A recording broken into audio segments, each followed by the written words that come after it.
အားလုံးမင်္ဂလာပါဒီနေ့မှာတော့ကျွန်တော်က motion graphic ကိုထည့်ဝင်လာတဲ့ UI အတွက်နောက်ရဲ့ page အတွက်ဗီဒီယိုလေးတစ်ပုဒ်လုပ်ရင်းနဲ့ပေါ့နော်ဒီadventure lobby နဲ့ပတ်သက်တဲ့ motion ဗီဒီယိုလေးတစ်ပုဒ်လုပ်ရင်းနဲ့ခုန record လေးလုပ်ထားတယ်နော်ဆိုတော့ကျွန်တော်လည်းအတူတူlike လုပ်လို့ရအောင်ပေါ့နော်ဆိုတော့ကျွန်တော်နောက်ပြီးတော့ဒီပြောချင်တာကဒီဗီဒီယိုကဒီAfter Effects ကိုဒါမှမဟုတ်ရင်ဒီ motion graphic ကိုစပြီးတော့လေ့လာနေတဲ့လူတွေအတွက်လုံးဝအခြေခံဖြစ်ပါတယ်နော်ဟိုအခြေခံဖြစ်တဲ့အတွက်AI ကြီးတွေဆရာလေးတွေကတော့ကြော်သွားပြီပါ Okay ဆိုတော့ကျွန်တော်တို့ဒီ motion graphic လုပ်မယ်ဆိုရင်ကျွန်တော်တို့ Photoshop နဲ့ပဲဖြစ်ဖြစ် Adobe Illustrator နဲ့ပဲဖြစ်ဖြစ်ကျွန်တော်တို့လုပ်လို့ရတယ်ဆိုတော့ကျွန်တော်ကတော့ဒီ social media ကအတွက်ဆိုတော့Photoshop ကိုပဲသုံးနေနော်ဆိုတော့ social media design နဲ့ပြီးတော့ပြန်လုပ်တာဖြစ်တဲ့ကျွန်တော်က Photoshop ကိုပဲသုံးတယ်ဆိုတော့ဒါမှကျွန်တော်တို့ Photoshop မှာဒီ promotion လုပ်မဲ့ design တွေကိုလုပ်တဲ့အခါမှာ layer တွေ name တွေကိုတခြားလေးပေးလို့ရတယ်ဘာလို့လဲဆိုရင်ကျွန်တော် layer name တွေကိုတခြားပေးထားမှာကျွန်တော်အခါခက်ကိုထည့်တဲ့အခါကျရင်layer တွေရောပြီးတော့ကြားပေါင်းသားမျိုးဖြစ်နေမှာပေါ့နော်ဆိုတော့ဒါဆိုရင်ကျွန်တော် logo ပြီးတော့ဒီမှာကျွန်တော်လုပ်ကြပါဦးနော်ဒီ design တွေပါဆိုရင်ပေါ့နော် Okay ဆိုတော့ layer တွေကိုခွဲထားတယ်ပြီးတော့ရင်ကျွန်တော်တို့စဉ်းစားရအောင်ဒီကိုစပြီးတော့ design လုပ်ခဲ့ရနေဘာလေးကိုတော့ဘယ်လိုလှုပ်မလဲဘာလေးကဒီနားပတ်ပါမယ်ဆိုတော့မျိုးခါလေးတိုးပြီးတော့ကတ်ချပါတော့မဟုတ်လေတိုးပြီးတော့ခါလေးနားထားအောင်ပဲဒီဒါမှကျွန်တော်အိမ်မှာmotion လုပ်တဲ့အခါတုတ်ပြင်မှာပေါ့နော် Okay ဆိုတော့ preparation တော့တော့ပါပဲဆိုတော့ Illustrator မှာဆိုရင်လည်းမျိုးပါပဲ layer တွေ layer name တွေကိုတခြားလေးပေးထားဖို့လိုပါတယ် Okay ဆိုတော့ဒီမှာဆိုရင်ကျွန်တော် layer name တွေကိုပေးထားတယ် layer တွေတစ်ခုချင်းခွဲရအောင်လေ Okay ဒီကရင်ကျွန်တော်တို့ PSD Photoshop မှာဆို PSD file သိထားဖို့လိုပဲပေါ့နော်အဲ့လို Illustrator မှာဆိုတော့ AI file ပြီးတော့ကျွန်တော်တို့သုံးမဲ့ sound effect တွေနောက်ပြီးတော့ခြားသုံးချင်တဲ့ element တွေရှိရင်လည်းကျွန်တော်တို့ folder လေးတစ်ခုလေးတူပြီးထည့်ထားတာကောင်းပါလေဘာလို့လဲဆိုရင် After Effects ကကျွန်တော်တို့ကျွန်တော်ဒီလိုမျိုးသူ့မှာတုံးထားတဲ့ဒီ file တွေဒီ element တွေတစ်ခုရွေးသွားပြီဆိုတာနဲ့သူက match ဖြစ်သွားတယ်ပေါ့နော်ဆိုတော့ကျွန်တော်မှပြန်လုံးပြန်ပြီးတော့ edit လုပ်ချင်တာပဲဖြစ်ဖြစ်တစ်ခုကြည့်ချင်တာပဲဖြစ်ဖြစ်လိုမျိုးဖြစ်မနေရတော့folder တစ်ခုရဲ့စုထည့်ထားပြီးတော့ edit လုပ်တာပိုကောင်းပါတယ်ဆိုတော့ဒါကတော့နောက် After Effects ကိုရောက်ပါပြီဆိုတော့တချို့ကတော့ဒီလိုမျိုးပေါ်ပါလိမ့်မယ်တချို့ပိုင်းမပေါ်ဘူးနော်ဒီတိုင်းပေါ်ပါလိမ့်မယ်ဆိုတော့ဒီလိုမျိုးပဲပေါ်ပေါ့ကျွန်တော် file ထဲကနေ new ကိုတွိုင်းလေးရပါတယ် new folder ပါဖြည့်ဒီမှာတွိုင်းရင်လည်းရပါတယ် Okay ဆိုတော့နောက် new composition ကိုနှိပ်ပြီးမယ်ဝေကညာမှာကျွန်တော် finding composition name ပေးမှာပေါ့နော် danger ဆိုတော့ danger ဒါရင်ဒီမှာဟိုကြည့်ရမှာကကျွန်တော်တို့သုံးမဲ့ brain size ပေါ့နော်ကျွန်တော်ကတော့1500ပြည့်တယ်1500ပြည့်တယ်ထားတာလေဆိုတော့ငါလည်းမပတ်လေပေါ့နော်ကျွန်တော်ပို့ရှုံးလာတယ်ကျွန်တော်က1500ပြည့်တယ်ကြီးထားတာဖြစ်တဲ့အတွက်ကျွန်တော်ဒီမှာလေး1500ထားတာပေါ့နော်ကိုကအထားတော့ size ကြီး HD size တွေလို့ဆိုနေတယ်ကိုပိုင်းက scan လေးရိုက်လို့ရဒီမှာလည်းရှိပါတယ်1900 1080တော့ 4K K 8K ရှိရပါတော့ဘလုံးရှိပါတယ်ဆိုတော့ပြီးတော့ရင်ဒီနာကဒါက background color ကျွန်တော်တို့ဒီ conversation ရဲ့ background color ကိုအာရုံထားမယ်ဆိုတော့ဒီကောင်ကတော့ရန်ကြီးမလို့ဘောနော်ကျွန်တော်တို့လုပ်လဲဆိုရင်ကျွန်တော်ဒီမှာက background ကြာအောင်ကြီးရှိနေတာမျိုးပါ quicker တက်ပေါ်တိုင်းမရအောင်ထားပါမယ်ပြီးလိုက်ဒီမှာက duration မှာကကိုဘယ်နှစ်စက္ကန့်လုံးမှလဲနော်ကျွန်တော်ဒီမှာတော့9 minute အကန့်ကတိနောက်တော့နှလုံးကကြတော့နာနိုစက္ကန့်တော့ကျွန်တော်တို့ထည့်မတွက်တော့ဘူးပဲကျွန်တော်က10စက္ကန့်ဖြစ်တဲ့အတွက်ဒီမှာ10စက္ကန့်ပေါ့နော်ဒီကျွန်တော်ကကြတော့အရင်လေ10စက္ကန့်ပဲလောက်တာဖြစ်တဲ့နောက်ကဒီက10စက္ကန့်မဖြစ်နေပေါ့နော်ဟို page တော့ပြီးတိုင်းတော့ okay နေပါမယ်အဲ့တော့ကျွန်တော်တို့ဒီမှာ square size နဲ့ conversation တခုရလာပါပြီဆိုတော့ကျွန်တော်တို့ဒီထဲမှာပြထဲမှာလာပြီးတော့ကျွန်တော်တို့ရဲ့ PST file ကိုထည့်ပါမယ်ဆိုတော့ time share ကကျွန်တော်ဒီမှာ directly ခောက်ပြီးတော့ထည့်နေရတယ်ဒီ right pin နဲ့ import လုပ်ရင်လည်းရပါတယ်ဒီမှာ file ထဲကနေပြီးတော့ကျွန်တော်တို့ဒီပဲခောက်ပါမယ်ဆိုရင်ကျွန်တော်တို့ရဲ့ PSD file ကမဟုတ်ဘူးကြောက်ခိုင်းမို့ import လုပ်ပေးပါမယ် Okay ဆိုတော့ဒီနေရာမှာက import ခိုင်းမှာက ကျွန်တော်အပုံမှန် composition retain layer တိုင်းကိုရေးထားအောင်မယ်ပြီးတော့ရင်editable layer တိုင်းကိုအမှန်တည်းထားအောင်မယ်အဲ့တော့ကျွန်တော်ဒီပါဆိုရင်တော့ကျွန်တော်တို့ရပါအောင်ဒီတက်သွားရင်ဒါကကျွန်တော်တို့ဒီ theme ချွတ်ပေါ့နော်ထည့်ထားတဲ့ TXT file ဒီကောင်လေးကိုကျွန်တော်ဒီက theme ချွတ်ဆိုရဲ composition နဲ့လာပြီးပြည့်ထည့်လိုက်ပါမယ်ဒီဆိုဒါကကျွန်တော်တို့ရဲ့ file လေးပေါ့နော်ဒီဒါကကျွန်တော်တို့ file လေးပါပြီးတော့ okay ကျွန်တော်တို့ခုနပြောဆိုမျိုးပဲ layer တွေခွဲထားတာဖြစ်တဲ့အတွက် layer တွေကပြင်မှာလဲဆိုရင်ကောင်ကကျွန်တော်တို့ Photoshop မှာobject လောက်ထားတဲ့မျိုးပဲပေါ့နော်ဒီကောင်ကို double click နှိပ်လိုက်တဲ့ချိန်ကျမှကျွန်တော်တို့သူ့မှာရှိတဲ့ကျွန်တော် layer တွေအကုန်လုံးပေါ်လာဆုံးဒီမှာကျွန်တော်ဟိုဘက်မှာနာမည်ပေးထားတဲ့အတိုင်း logo ဆို logo ဒီမှာပေါ့နော်ခွဲတယ်လို့ကျွန်တော်တို့ဒီနေရာမှာနာမည်ဟိုပောက်ပြရပေးထားတာပဲဖြစ်ဖြစ် layer 1 layer 2 layer 3ကြီးခင်ညာမျိုးဆိုရင်ကျွန်တော်တို့က layer ကဘာ layer မှမသိပဲနဲ့ညလုံးတွေပိတ်လိုက်ပေါ်လာနေတယ်ကြည့်နေရမှာပေါ့နော်ဆိုတော့ကျွန်တော်တို့ဒီဘက်မှာဒီထားကကျွန်တော်က double click နှိပ်လိုက်တဲ့အချိန်မှာသူကဒီဘက်မှာ composition တစ်ခုနဲ့တွားတယ်ကျွန်တော်တို့လုပ်တဲ့ဟာတွေအကုန်လုံးကိုဒီဘက်မှာပြန်ပြီးတော့ကြည့်လို့ရတယ်ပေါ့နော်ဒီဆိုတော့ကျွန်တော်ဒီမှာ animation လုပ်ပါမယ် okay ဆိုတော့ဒီကောင်ကခွာသားပဲထားရမယ်ဒီကောင်ကကြာတော့ကျွန်တော် preview ပြန်ကြည့်ရ resolution ပေါ့နော်ဒီမှာက quarter ထားလိုက်တဲ့အခါကြောင့်နည်းနည်းဝါးနေတယ်သူက full ထားလိုက်ရင်သူကကျွန်တော်တို့ဒီ full resolution နဲ့ကြည့်လို့ရတယ်ပေါ့ဘာဖြစ်လို့ quarter ထားရတယ်ဆိုရင်ကိုယ့် play ရဲ့ performance ကရန်ကောင်းမယ်ဆိုရင်တော့ full ထားလို့ရတယ်ပေါ့နော်နောက်ပြီးဒီကောင်ကဒီကျွန်တော်တို့ render output မှာလည်းပြဿနာမရှိဘူးပေါ့နော်ကျွန်တော်ဒီကြောင့် preview ကြည့်တဲ့အချိန်ကြီးမှာပဲသူက resolution ကို show ပြီးကျွန်တော်တို့ကြားပေးရပါတော့ camera setting မှာဆိုရင်ကျွန်တော်တို့ smooth ဖြစ်အောင်လုပ်ပါ okay ဆိုတော့ကျွန်တော်တို့ animation လုပ်မယ်ဆိုတော့ကျွန်တော်ဒီမှာ10 second ယူလာတဲ့အတွက် timeline က10 second ပေါ့နော် okay ကျွန်တော်ဒီမှာပါကိုစလုပ်နေလဲဆိုရင်ကျွန်တော်ကလာကိုစပြီးတော့လုပ်ပါမယ်ဒါကကျွန်တော်ဒီဘက်ကနေကြောက်ဒီဘက်ကိုထွက်လာမှာပေါ့နော်ဆိုတော့ကျွန်တော်ဒီမှာလာမောင်းပါတော့ create ဒီကောင်လေးကိုနှိပ်လိုက်မယ်ပြီးတော့ဒီမှာ transform ရှိမယ်သူ့ကိုနှိပ်လိုက်ရင်နောက်ရှိပါတယ် okay ကျွန်တော်တို့ဒီမှာလာရဲ့ position ကိုကျွန်တော်တို့လာကဒီနေရာကဒီဘက်ကနေပြီးတော့ဒီဘက်ကိုရွှေ့လာမှာဆိုတော့နေရာရွှေ့သွားတာဖြစ်တဲ့အတွက်ကျွန်တော်တို့က position ကို animation လုပ်မှာဖြစ်ပါတယ်ဆိုတော့3 second လောက်မှာပြီးတော့လုပ်မယ်နော်okay 3 second လောက်မှာ3 second လောက်မှာလာကဒီနေရာကိုရောက်နေsecond 8 second မှာလာကဒီနေရာကိုရောက်မယ်သူ့ရဲ့ဒီရှေ့မှာဆိုတော့ဒီဘက်မှာပေါ့နော်3 second ဆိုတော့သူ့ရဲ့ composition ကိုဒီနားလေးမှာတစ်ချက်မှတ်လိုက်ပါမယ် okay ဒါဆိုရင်ဒီမှာ keyframe ရေးကျွန်တော်တို့ပုံတော့အောင်ပြအောင်လေးနဲ့ပြီးဆို4 second မှာဆိုတော့ဒီနားကိုရောက်ပြီဆိုတော့ဒီဘက်2 second လောက်မှာတော့သူကဒီဘက်မှာပဲရှေ့အောင်မှာဖြစ်တဲ့အတွက်ဒီမှာလုံလေးကိုရှေ့ပေးရမှာပေါ့နော်ဒီဘက်မှာကျွန်တော်တို့ comma ခံထားတယ်ရှေ့မှာတစ်ခုနောက်မှာတစ်ခုဒါက width နဲ့ height ပါရှေ့က width နောက်က height width ဆိုတဲ့အတိုင်းပဲကျွန်တော်ပြီးလိုက်သွားရပေါ့နော် height ဆိုတော့ဆက်အောင်သွားရဲဆိုတော့ဒီဘက်ကနေပြီးလာမှာဖြစ်တဲ့အတွက်ကျွန်တော်ဒီဘက်ကိုပဲရွှေ့လိုက်ပါမယ် okay ဒါဆိုရင်ကျွန်တော်လာကရောက်သွားပြီပေါ့နော်ဒီ frame ရဲ့အပြင်ကိုရောက်သွားရဲ့ကတော့မမြင်ရဘူး okay ရောက်သွားပြီဆိုတော့ကျွန်တော်ဒီကြောက်ကောက်မှာပဲဒီဟာလေးနဲ့အောက်ကလေးကိုနည်းနည်းချလိုက်ပါမယ်ပြီးတော့ရင်ကျွန်တော်တို့ဒီကောင်ကတော့ဖြောင်းလိုက်ပြီးတက်လာမှာပေါ့ကျွန်တော်တို့ပြမယ်ဆိုရင်ဒီမှာဟိုတိုင်းကိုအတဲကြီးလာတာဒီဆိုအလိုအတဲကြီးဒီမျိုးဆိုကျွန်တော်တို့ဒီမှာရှိရဲ့ day လေးကိုနဲ့ဒါမျိုးလေးကစားပေးလို့ရတယ်ဒီဘက် point ဒီဘက်ကစားပေးလို့ရတယ်ပေါ့အဲ့ဒီကစားလိုက်မယ်ဆိုရင်သူကဒီပတ်လမ်းကြောင်းလေးတိုင်လာတာပေါ့ဆိုတော့ဟိုနည်းနည်းလေးကြည်လေးထားလိုက် okay ခေဒါတော့ကြည်လေးရောနော်ပြီးကျွန်တော် keyboard မှာရှိရဲ့ favor ကိုနှိပ်ပြီးတော့ထိကြည့်ပါမယ် okay ဒါဆိုရင်လာကရှာပြီပေါ့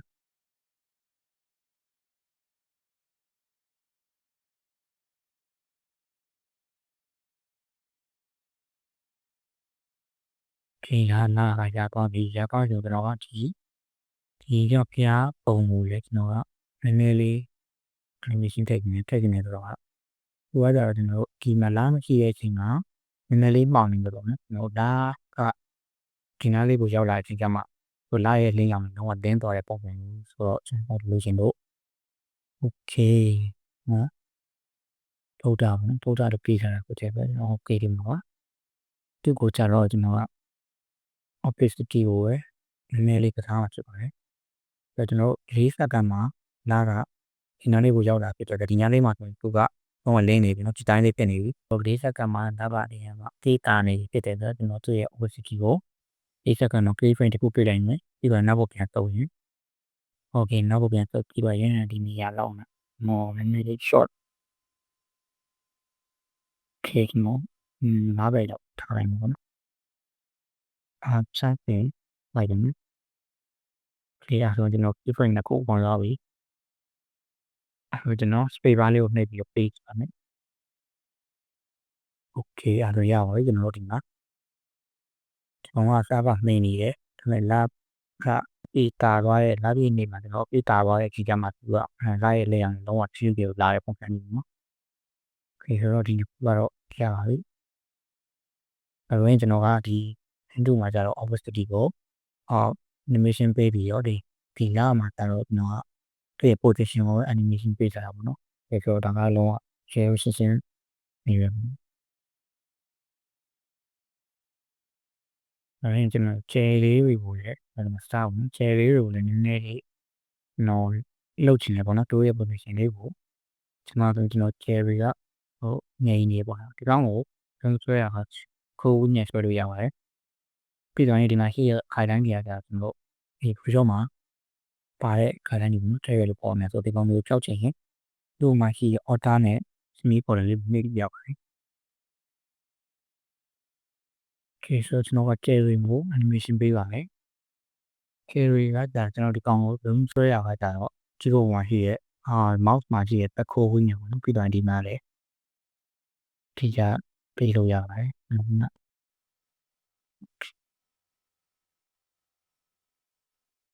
Okay ဆိုတော့ကျွန်တော်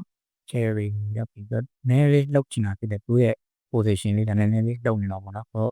ဒီနေရာမှာကျတော့ကျွန်တော် position ပေါ်မှာဒီကောင်လေးပေါ်မှာတက်မနေပဲနဲ့ alter key မှာကျွန်တော်နှိပ်လိုက်ပါမယ်ပြီးတော့ကျွန်တော်ဒီမှာ confirm position ဆိုပေါ်လာတယ်ပေါ်လာတဲ့အချိန်မှာကျွန်တော်တို့ okay ဆိုပြီးရိုက်လိုက်ပါမယ်ဒီလိုပါ GRE ကိုသူကကျွန်တော်တော်တုံးတဲ့အခါပေါ့နော်နောက်ပြသွားလေးပဲသိနေနေပြီးတော့ comma လေးရှိမယ်ကြားထဲမှာကျွန်တော် command တစ်ခုထည့်ရပါတယ်ပြီးကျွန်တော်ကဒီလို1 comma ခံပြီးတော့ comma okay 50ပေါ့ကျွန်တော်ထည့်လိုက်မယ်သူကပါလဲဆိုရင်နှစ်ခုထည့်ရတဲ့သမားတစ်ခုကရှေ့ကဟာလေးကသူ့ရဲ့တပိနောက်ကဟာလေးကကျတော့သူ့ရဲ့အမပေါ့နော်ဒီ speed 1နဲ့2ကခါ90လှုပ်မှာပါပုံမှာပေါ့နော်အဲ့ပုံစံလေးကိုတော့ကျွန်တော်ကြည့်လိုက်ပါမယ်နောက်ပေးလိုက်မယ်ကျွန်တော် cherry ကလှုပ်ရေပေါ့နော်ဒါတော့ရင်းကြီးလှုပ်တာမြန်နေရဲ့သူ့ရဲ့ speed ကိုနည်းနည်းလေး short ပေး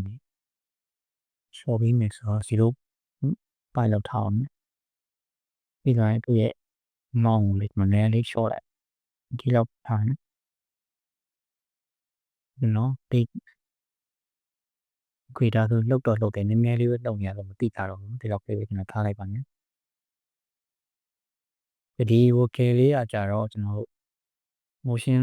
video training မှာတုံးနေပေါ့နော်ကျွန်တော်တို့အေးဘူးဆိုရင်လည်းအေးဘူးဘေးကနေပြီးတော့ energy ပါညာဆိုပြီးတော့အလုံးလောက်စီလို့ဖြစ်နေရလေးပြီးတော့ရင်အတီးလေးစုပ်စီလို့ဖြစ်နေရလေးတွေဘယ်မျိုးပေါ့နော်အများတော်များများတွေ့ရပါတယ်ပေါ်ဒီကောင်လေးကိုတုံးထားပါ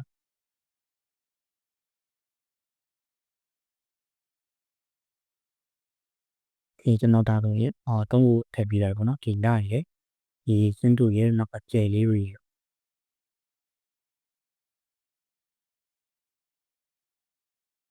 Okay ဆိုတော့အကမှာကျွန်တော်လာပြေးပြီးတော့ဒီမှာပေါ်လာတယ်ဒီလာပြေးပြီးဆိုတော့မှတောင်လေးပေါ်လာတယ်နော်လာပြေးဆိုမှကျွလာပြေးနေ1386ခုနှစ်တနည်းလာပြေးနေပြီးမှအာရောမိအားလေးကော်လမ်ဆိုတော့1386ပေါ်လေးကိုနော်ရွေးလိုက်ပါနဲ့တော့မှရောပြ1386အောင်လေးထော်တောင်းလေးကိုနှိပ်ထားနိုင်မယ်ဒီမှာဆိုရင်ဒီတော့ကလာပြေးဒီချင်းကျွလာပြေးနေပေါ့နော်လာပြေးတာကြီးခဲ့တဲ့တော့ဒီလာကနေပြချလာတဲ့ပုံစံလေးလုတ်ချင်တယ်ပေါ့နော်ဆိုတော့ကောင်းတော့6ဖို့ပုံစံလေးတို့အလိုမျိုးလုတ်ချင်တာဖြစ်တဲ့အတွက်သူ့ရဲ့ position ပေါ့နော်ဒီအပေါ်ကနေကြာလာမှာဖြစ်တဲ့အတွက်သူ့ရဲ့ position ချိန်သွားတာဆိုတော့ကျွန်တော် position ကို animation လုပ်ပါမယ်ဆိုတော့ 4 second မှာလာပေးတာဖြစ်တဲ့အတွက်ကျွန်တော်တို့4 second မှာစပြီးကြာလာမယ်ဒီ4 second မှာစပြီးကြာလာရင်ကျွန်တော်တို့ဒီ5 second ဒါမှမဟုတ်6 second လောက်မှရောက်မှာပေါ့5 second ထားလိုက်မယ်ဒီ5 second မှာတို့ဒီအောင်ရောက်နေပြီပေါ့နော်ဆိုတော့ position ကိုနှိပ်လိုက်မယ်ဒီတိုင်း4 second ဒီ4 second မှာပုံကပေါ်မှာပေါ့နော်ကျွန်တော်ခုနပြောလို့ဘုန်းနဲ့ high ဖြစ်တဲ့အတွက်ဒီနောက်ကခဏလေးကိုကြောက်အောင်ပေါ့နော် high ဖြစ်ပေါ်တော့ဒီဘက်ကိုသွားမယ်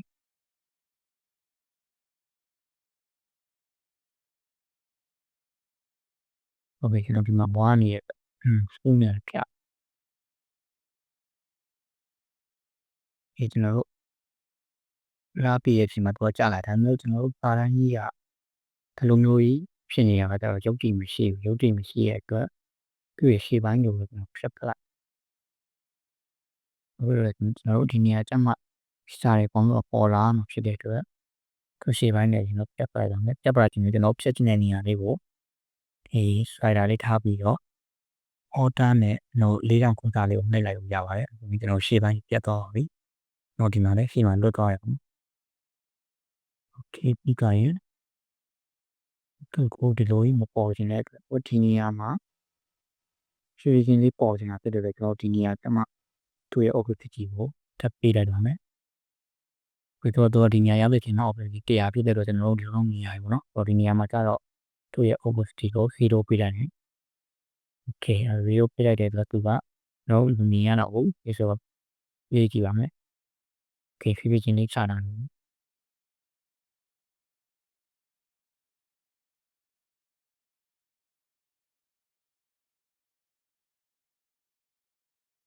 ဒီတိုင်းမျိုးလို့ကျွန်တော်တို့ဂျားရဲ့မှာကေးပဲ့နေတာလို့တော့ထပ်ပေးလို့ရတယ်ဒီမှာဒီဂျားရဲ့မှာထပ်ပေးလိုက်တော့မယ်ဒီနောက်တော့ထပ်ပေးစီရင်ဘာမှနိုင်ကြလို့ပါဘူးကျွန်တော်ဒီကတန်ဖိုးလေးကိုစောင်းပေးရမှာပဲဆိုတော့သူကဒီနေရာမှာ0ဒီညာလေးဒီသူကအောက်0ဖြစ်တဲ့အတွက်ဒီနားလေးရောက်တဲ့ဒီသူရဲ့ opacity က0ဖြစ်နေတဲ့အတွက်မရဘူးပိုင်းကပိုင်းချပြည်ချင်းလေးနဲ့ပေါ်လာအောင်လေ okay ရပါပြီ okay ပြည်တယ်ကျွန်တော်ဇင်းကျလာပြီဆိုတော့ပေါင်းပြီးဖို့ထပ်ပြီးတော့ထည့်ပါမယ်ဒီမှာ main test ပေါ့ဒီကိုလည်းလိုမျိုးပဲ opacity နဲ့ position ကိုပဲ animation ပေးရမယ် okay သူက5 second မှာပေါ်လာဖြစ်တဲ့အတွက်သူ့ကို6 second မှာပြပေါ်လာတယ်ပေါ့ဆိုတော့ဒီကြောင်လေးကတော့ကိုထားတင်တဲ့လောက်ထားလို့ရပါတယ်ဒီက6 second မှာကိုရဲ့ position ကိုအတိုင်းထားလိုက်မယ်ဟိုကြတော့ဒီမှာဘေးကနေထုတ်ချင်ပေါ့နော်ဆိုတော့5 second ဒီကောင်လေးဒီနောက်ရောက်ပြီသူနဲ့သူဘေးကနေထွက်လာမယ်ဘေးကနေတော့သူ့ position မှာလည်း word နဲ့ high နဲ့ကိုလောက်မှာဖြစ်ပါရဲ့ဆိုတော့ဘေးကိုတောင်းတာဖြစ်တဲ့အတွက် word ပေါ့နော်ပြီးကျွန်တော်ဒီဘက်ကနေထွက်လာနေတာဖြစ်တဲ့အတွက်ဒီဘက်ပေါ်ပဲရွှေ့ပါမယ် okay ကိုရွှေ့လိုက်ပါမယ်ပြရတော့ကျွန်တော်ဒီရပါပြီ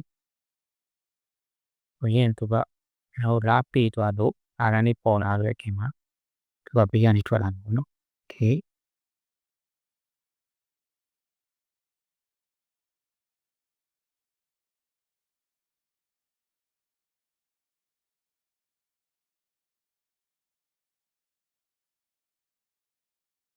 ဟုတ်ပြီလားကျွန်တော်တို့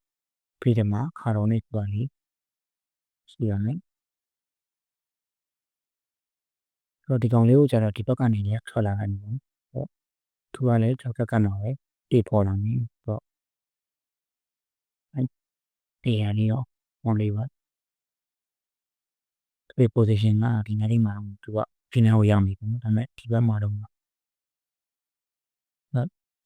ဒီမှာ second မှာကျတော့တက်နေဒီနောက်လောက်နေထားတယ်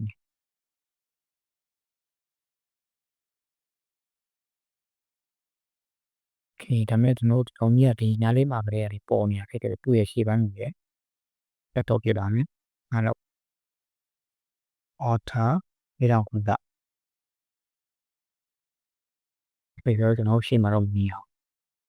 replace ခိုင်းရင်ကျွန်တော်ပေါ်လာတယ်ဒါပေမဲ့သူ့ပေါ်လာတာကြီးကဒီနားလေးမှာတန်းပြီးတော့ပေါ်လာတာဖြစ်တဲ့အတွက်ကျွန်တော်တို့ကလည်းလုံးထဲမှာတစ်မျိုးရှင်နေပါတော့ဆိုတော့သူ့ရဲ့ opacity ကိုက animation လုပ်ပါမယ်ဆိုတော့ဒီနားလေးမှာကျွန်တော်တို့ opacity ကိုဒီလိုထားလိုက်မယ်ဒီဘက်ကိုရောက်တဲ့အချိန်မှာသူက100ဖြစ်သွားမှာပေါ့ 6စက္ကန့်ကိုရောက်တဲ့ချိန်မှာ100 K ပေါင်းကိုကြည့်တဲ့အတွက်100ပြန်တင်လိုက်ပါမယ်ဟုတ်ကြည့်ရပြီဒါကျွန်တော်တန်းပြီးတော့ပေါ်လာမဟုတ်တော့ဘူး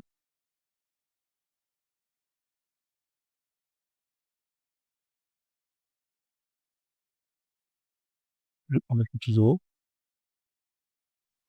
animation ပေးအောင်မယ်โอเคအောင်ရတယ်အဲဒီတော့ဒီမှာ channel နှိပ်လိုက်ပါမယ်ဒါရင်ဒီနောက်မှာကျတော့သူက100ရပါမယ် K ပေါင်းကို100 page ဆိုကျွန်တော် page နဲ့ဒီတော့ကမတင်တာလေးကော်လာတယ်တော့ကျွန်တော်တို့နှစ်ခုတာရတဲ့ပြင်စာကနေစပြီးတော့ sheet ဒီတော့လာထွက်လာတယ်ဒီပါရင်လာပြည့်တဲ့အတွက်ခဏခုနဲ့လည်းပေါ်တယ်ခင်းပြလာပြီ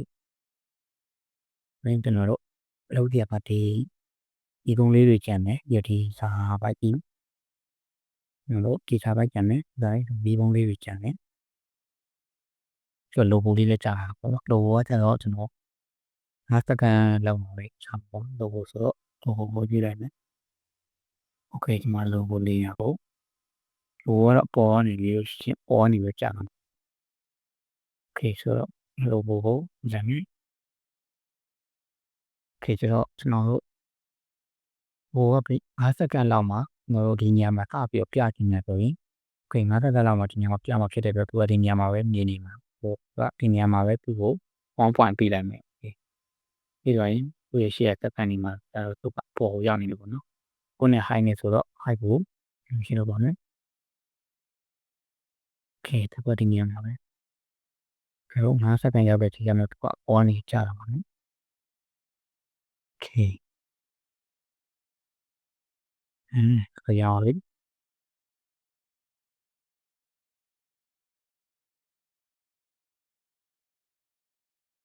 အဲ့ဒါကျွန်တော်က animation လေးဒီတော့လေးကန်ပြရမယ်ဒါတော့နော် okay နားကထွက်လာတယ်ဒီ logo လေးလည်းအနေနဲ့ကြီးတာလာမယ်ဒါမှကောင်းလေးပေါ်လာမယ်ဒီလိုဒါတော့ဆိုရင်ကျွန်တော်တို့က filter ကန်မယ်ပြီးတော့ရင်ကျွန်တော်တို့ဒီကုန်းလေးတွေလောက်အောင်ပေါ့နော်ပြီးတော့ဒီ text ကိုလည်းဘေးကနေပဲထွက်လာမှာပေါ့နော် okay ခလေးကကိုပဲဒီတန်းကြီးပြပြီးသားပေါ့နော်ဆိုတော့ကျွန်တော်တို့ကကိုပဲပြပြီးသားထုတ်တယ်ပြီးတော့သူ့ကို5စက္ကန့်လောက်မှဖြတ်သွင်းနေဆိုရင်5စက္ကန့်ဒီတိုင်းလေးပဲထားအောင်ဒီဆိုတော့ဒီမှာ5စက္ကန့်မှာပဲကျွန်တော်ပြချင်တာဖြစ်တယ်တော့5စက္ကန့်မှာသူ့ကိုဒီတိုင်းလေးပဲ animation လေးပြလိုက်မယ် click ဟော position မှာတော့ position ပဲချိန်သွားဖြစ်တော့ position မှာ animation လေးပြလိုက် ဆိုတော့သူက5စက္ကန့်မှာဒီနေရာတော့ကျန်တဲ့ချိန်မှာသူကမမြင်အောင်ဒီဘက်ကနေထွက်လာမှာဖြစ်တဲ့အတွက်သူ့ကိုဒီဘက်ကိုပို့ထားမယ်အခြားအချိန်မှာဆိုတော့3စက္ကန့်လောက်နော်ဆိုတော့ဘက်ကိုပို့ထားအောင်မယ်အဲဆိုတော့ကျွန်တော် play လိုက်တာနဲ့သူကဒါမျိုးထွက်တာပေါ့နော်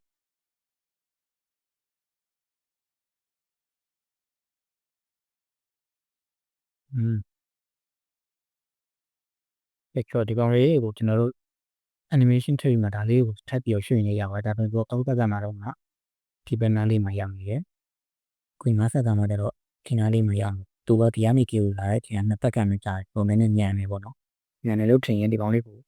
ထပ်ပြီးတော့ဒီအစားထိကြိုက်တဲ့နေရာမှာရွှေ့လို့ရပါတယ်Okay 1စက္ကန့်မှာဒီမျိုးလေးမှာမြန်ဖြည်းဖြည်းချင်းလေးနဲ့လာပေါ့ဒီထလေးရတော့ဖြည်းဖြည်းချင်းလေးလာပေါ့ Okay ဆိုဒီနားလေးရွှေ့ထားရပါမယ်အဲ့တော့ညံညံလေးနဲ့အောင် Okay ဒါပြီးနောက်မြေကုန်းလေးပေါ့ဟို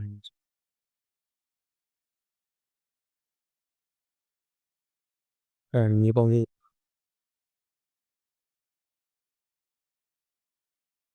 ပုံလေး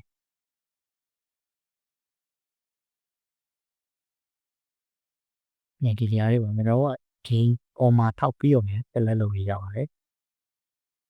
ပြီးတော့ဒီမြေပုံလေးတက်လက်လုပ်ရင်ဒီမှာနင်းလာတယ်ဒီကောင်ကို animation ထည့်မယ်ဘာကြတော့ဒီရောက်ကနေပြီးတော့ထွက်လာမယ်ထွက်လာပြီးတော့ဟိုတက်သွားတယ်ဒီဆိုတော့ ဘလာမှာဖြစ်တဲ့အတွက်သူက20ကန်လောက်မှာစပြီးထွက်လာနေတယ်30ကန်လောက်ကနေစပြီးထွက်လိုက်ပြီး30ကန်ကိုထားပြီးဟုတ်သူ့ကိုလည်းသူက30ကန်လောက်ကနေပြီးဒီထပ်ကိုရွှေ့သွားမှာဖြစ်တယ်လေသူကနေရာလေးပြောင်းသွားတာပေါ့နေရာပြောင်းသွားတဲ့အတွက်ကျွန်တော်တို့ position ကို transmission လုပ်မယ်โอเค30ကန်လောက်မှာသူတို့ထားတဲ့နေမြေဟောင်းလေးပို့ပြီးတော့ကျွန်တော်ဟုတ်အဲဒီကပေးလိုက်မယ်ပေးတော့ဆိုတော့30ကန်မှာမြောက်ရောက်နေပြီ30ကန်မှာနေပြီးတော့ animation ကောက်လေးပါကြနော်9 second မှာသူကဟုတ်ကဲ့နေရာကိုရောက်နေပြီ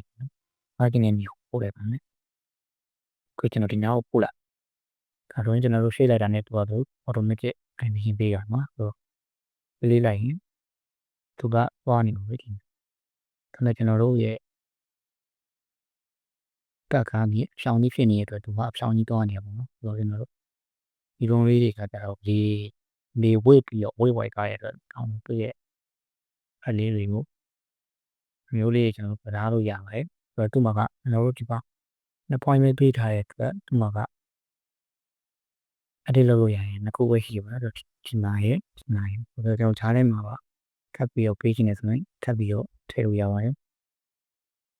ထည့်လိုက်ရင်ကျွန်တော်တို့ထည့်လိုက်တဲ့နေရာမှာတော့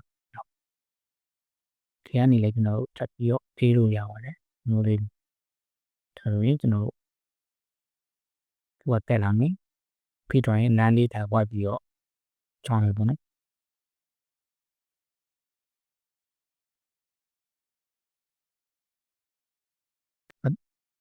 ခဏကြောင်းလေးတိုင်ပါမယ်ဆိုတော့ဒီကောင်ကိုအတူဖတ်နေဝယ်ထားလိုက်ပါမယ်သူကလိုလေးတက်လာတယ်ဆိုတော့လေးမျိုးပွဲပဲကွာရပါဘူးပြီးတော့ရင်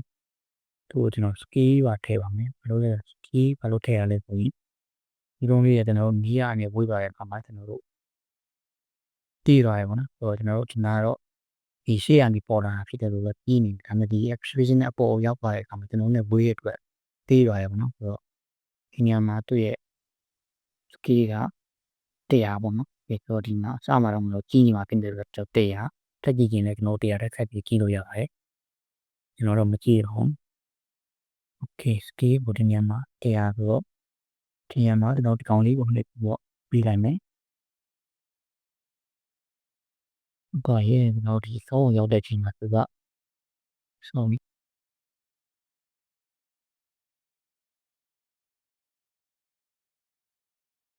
လုံးဝရောက်သွားတဲ့ချိန်ကသူ့ရဲ့ skill ကိုကျွန်တော်ကြည့်လိုက်ပါမယ်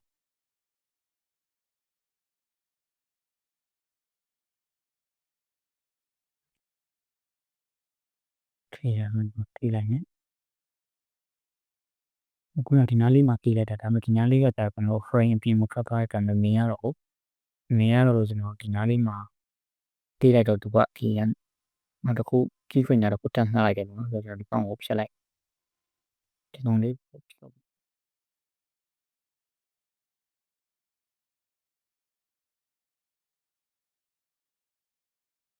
ဒီရတာနီတော့ create ရမယ်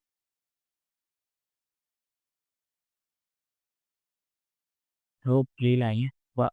ပြေးခြင်းလေးတေးလေးတော့ကျွန်တော်တို့ပေါ်တက်သွားတယ်ပေါ့နော်ပြေးခြင်းကျွန်တော်တို့ဝေးသွားတဲ့ဟိုမျိုးပေါ့ဒါကတော့ဒီတိုင်းကြီးတက်သွားတဲ့ပုံစံကြီးပါတော့ချမ်းသီးကုန်းမျိုးတဲ့လိုလုံးမှာပေါ့နော်တော့လည်းမလို့ဒီကောင်လေးကိုအတူပဲမလို့ရှိရင်တော့ခုနလိုမျိုးပဲ vocal လေးပြေးလို့ရတယ်ဗဒီမှာအောင်ပေါ့ဆောင်းလေးကသူ့ရဲ့ position ကို alter နဲ့ click ချင်လိုက်တာကြီးတော့တင်တော့ခုနပေမှာပေးခဲ့တဲ့ okay သူကလေးထပ်ပြလို့ရတယ်ဟိုကချစ်1 green မှာရှိရယ်တော့တော့ image ပြီးတော့ကျွန်တော်1 common ဆိုရင်တော့အလုံးပါကဲသူကအဲ့လိုကြီးလှုပ်နေနေချင်းဆိုရင်puisကို show ရမယ်ရှေ့က 2.5 အောက်က amount နော် total တဲ့ amount ဖြစ်တဲ့သူ့ကို ဒါလေးလာပဲမယ်ကတော့ပတ်ရန်လို့ပေါ့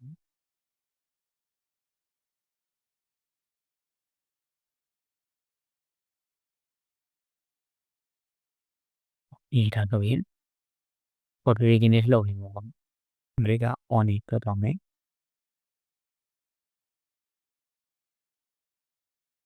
အခြားမီပုံလေးတွေကိုလည်းအတိုင်းပဲလုပ်အောင်ဖြစ်ပါတယ်ဆိုတော့ကျွန်တော်ကတော့ဗီဒီယိုဖြည့်မှာတောက်တဲ့အတွက်ဒီကောင်လေးကိုကစ်လိုက်မှာပေါ့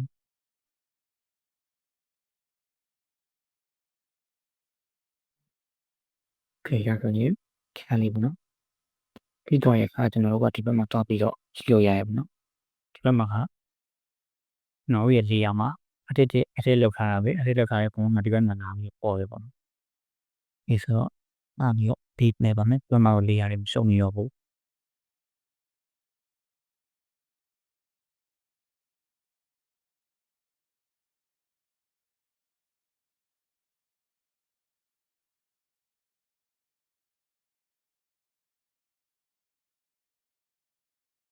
ဒီတော့ကျွန်တော်တို့ရဒီမီပုံလေးကိုတော့ကျွန်တော်ဗီဒီယိုရှိမှာတောက်လို့တော့ရတယ်ပေါ့နော်ဒီပို့ဒီမှာပဲကျွန်တော်ပြတ်ထားလိုက်ပါမယ်ဒီကျွန်တော်တို့အကုန်လုံးတကယ်လို့ဒါလေးကိုလောက်ပြီးသွားရင်ပေါ့နော်တော့မလောက်တော့ဘူး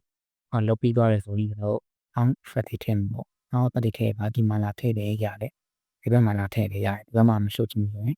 တော့ဒီဘက်မှာပဲထည့်တယ်ဆိုရင်ဒီမှာပဲရောင်းရင်းလာပေါ့ပေါ့နော်โอเคမဲ့ကျွန်တော်တို့ကြည်ပြပါပဲထည့်ထည့်ကျွန်တော်ဒီကကျွန်တော်ရဲ့ project ဆိုတဲ့ကနေရေးမှာအကုန်လုံးကိုထည့်ထားတယ်နော်ပေါင်းပြီးရောဒီမှာဆွဲပြီးတော့တင်နေရတယ်music ပေါ့နော်ဒီပေါင်းကိုဆိုလို့ဆွဲထင်နေရတယ်အမှုဒီထဲမှာမတိတ်ဘူးဒီထဲမှာ pop တင်နေကျွန်တော်ရောက်အဲဒီထဲမှာလည်းပေးရရှုံနေတယ်မထည့်ဘူးဒီကမှာထည့်ရတယ်အခုကျွန်တော် play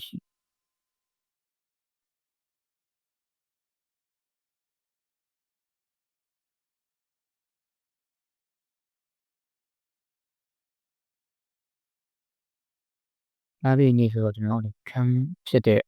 ကောင်းအပ်ပါလေးကျွန်တော်ရှာတာတည့်ထည့်လိုက်ရရတယ်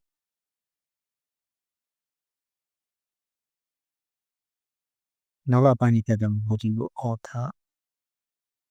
အေးအောင်ခေါ်ပေးနေကျွန်တော်ချလိုက်ပါမယ်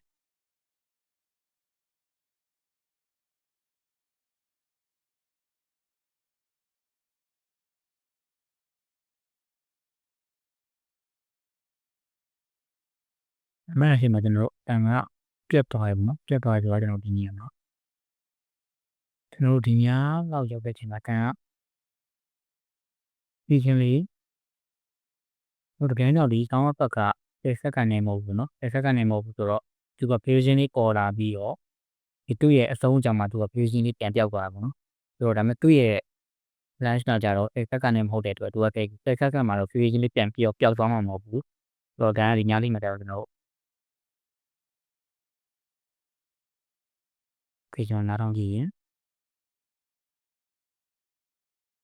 ဒုံးဒီပြတ်သွားဖို့ကံလို့ကျွန်တော်เนาะဆိုတော့ကျွန်တော်အညာလေးမှာ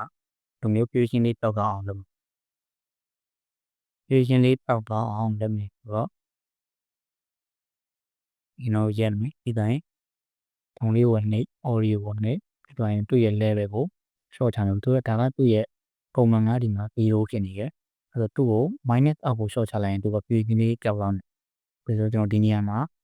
သူက minus ဘယ်လောက်အထိဖြစ်မလဲ50လောက်ထိထားလိုက်မယ်50ဖြစ်တော့ရင် sorry 50ခွေ60မှာကျွန်တော်1 keyprint တစ်ခုပြလိုက်မယ်မဒီနားလေးလောက်မှာကျတော့ဒီနားလေးလောက်ကနေစပြီးတော့နိုင်သွားကျင်တာဖြစ်တဲ့အတွက်ဒီနားလေးလောက်မှာတော့ဒီရဲ့ဟိုထား0ပြန်ထားလိုက်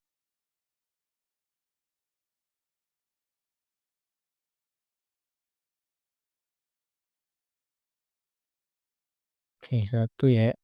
ပုံမှန်က0ပေါ့နော်0ဆိုတော့ဒီနားလေးလောက်မှာလည်းပုံမှန်နဲ့ဒါပေမဲ့ဒီဘက်ကိုရောက်တဲ့အချိန်ကကျတော့သူက -50 အထိကိုပြေးချင်းချင်းနဲ့ပျောက်သွားရပေါ့နော်ဒီတော့ကလည်းနောက်ပြီးတော့နော်ဆွေးချင်းလေးပေါ်လာရဲ့ဒီတော့ရင်ပြေးချင်းလေးပြန်ပျောက်သွားပါတယ်ဒီကပြီးကျွန်တော် 50ကရမ်းများနေတဲ့ဒီကောင်ကိုဆက်လက်လုပ်ပြီးတော့ရင်ကျွန်တော်ကြည့်မယ်60ကရမ်းများ20လောက်ပဲထား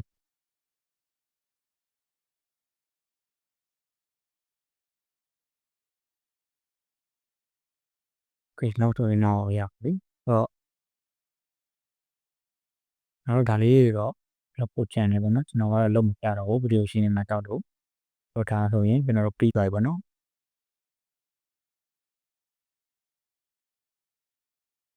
ပြီးသွားပြီဆိုရင်ကျွန်တော်တို့ဒါဗီဒီယို export တော့ပါပေါ့နော် export ထုတ်တဲ့အခါကျတော့ကျွန်တော်တို့ file လေးက export to media encoder ဆိုတာကကျတော့media encoder ကိုရောက်တော့မှ media encoder ရဲ့မှာဒါချပေးနော်ဒီကောင်ကကြတူရတာဒီမှာကျတော့ဒီအကာပတ်ကနေပဲ6နေဆိုကျွန်တော်ကတော့ media encoder ကနေပဲဒီမှာဆိုဒီကောင်လေးကိုနှိပ်လိုက်ပါမယ် okay အဲဒါဆိုရင် media encoder ကိုရောက်တော့ပြီဒီကောင်လေးပေါ့နော် ready ဖြစ်နေပြီဆိုတော့ဒီမှာကကျတော့ဒီမှာကဘာမှပြောင်းပြန်လို့ပေါ့ဒီမှာကကျွန်တော် location ကိုပြောင်းလို့ရတယ်ပြီးရ location ကဒီမှာ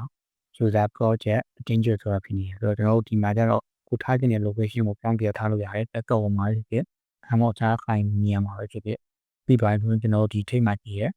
play button လေးကိုနှိပ်လိုက်ရမှာပဲဒါဆိုဒီ button တာချနေပါပြီ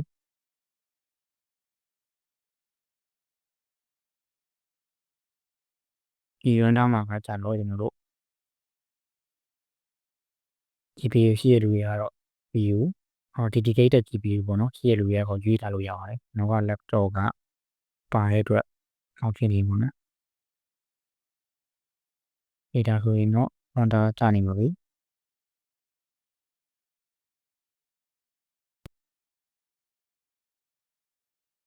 โอเคဒါဆိုတော့မှန်ကြီးလေးပြတာပြီးတာပေါ့နော်ဟုတ်ဒီမှာကျွန်တော်တို့ဘယ်နေရာမှာပြထားရလဲမသိဘူးဆိုတော့လည်းကျွန်တော်ဒီကောင်လေးကိုနှိပ်ပြီးတော့ကြည့်လို့ရပါတယ်ဘယ်ဟောင်းနဲ့လဲဒီမှာသူ့ဟိုရောက်သွားရပါဘူးဒီမှာချင်းချင်းဆိုပြီးတော့ဖိုင်နေပါပြီ